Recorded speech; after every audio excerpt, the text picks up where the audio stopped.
Kwa kuwa timu zetu za taifa zinafanya vizuri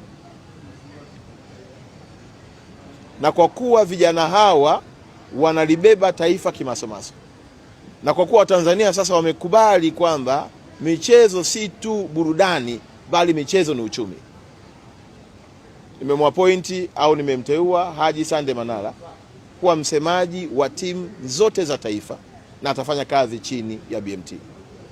Haji Manara atakuwa na kazi ya kublandi timu zetu za taifa. Atakuwa na kazi ya kuonyesha vipaji tulivyo navyo. Atakuwa na kazi ya kupeleka ujumbe juu ya taaluma hii na kipaji tulichonacho kama taifa, ili kuchochea hamasa na kuwafanya vijana wawe proud na nchi yao na wawe proud na vipaji walivyokuwa navyo.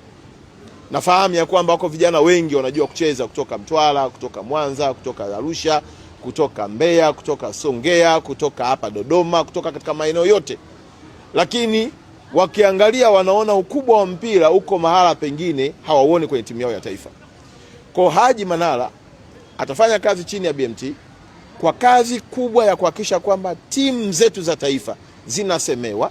Nimewapa mfano leo hii under 17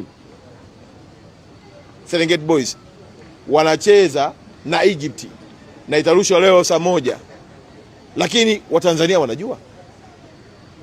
Unafahamu ya kwamba Tanzanite Queen wamequalify kwenda World Cup, Tanzania inajua. Unafahamu ya kwamba timu yetu ya Taifa Star sasa hivi iko kwenye mazoezi na mwalimu ameshasuka kikosi, Watanzania wanajua.